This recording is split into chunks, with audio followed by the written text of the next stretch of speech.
lived in 2 homes in Ripon. The first home was served by PG&E, and I didn't know any different. I've always had PG&E service. I had about 8 outages in 2.5 years, and that's a conservative number. We had our street lights out, but those were my low expectations. I didn't know that you could have reliable service until I moved to a home served by MID on the other side of the freeway. There I've had no outages in 2.5 years. They invest in their lines, they put them all underground. They don't have the issues with these cars running into the poles. And I do applaud PG&E, their service people coming out. When things do go down, they go out and fix them, and that's wonderful. But it's nice when a company, an electric company, is investing in the infrastructure so that the power doesn't go out in the first place.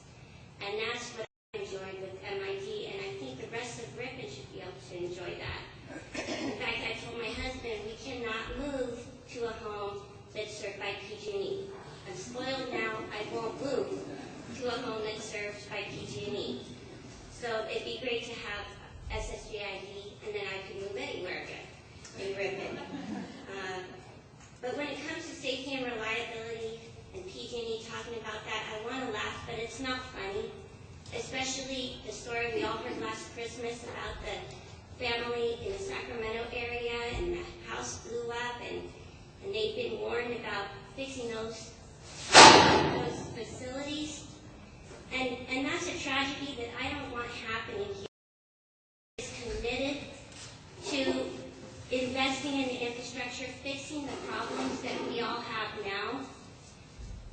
And that's really important. We haven't had that kind of situation, but it could happen, and I don't want it to happen in our area. And I certainly don't want one of my friends or neighbors having a situation like that.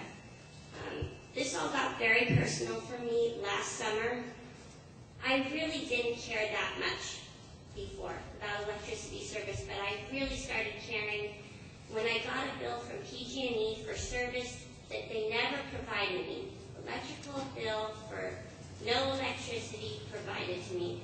And the lines, the generation, the distribution, nothing came from PG&E. It all came from MID. They did it completely independent, and still somehow the government allowed them to bill me. And I don't want a company like that in our community. That is unjust, and I don't like it. There should be a name for that. PG&E's upset about eminent domain. There should be a name for billing people that you don't provide, like eminent taxing or something.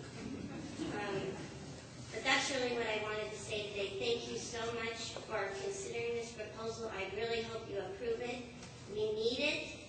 And with all the surpluses that you've built up out of your efficient service and reliability, it makes sense to grow at this point. And the natural next step is to go into electricity service. Because I know that you care about the community, you live in it, you work in it. And if I ever have a problem, I know that I don't have to drive 2 hours to meet with PG&E like I did dealing with this other double billing. I just have to drive 8 minutes over here, or 10 minutes down the road.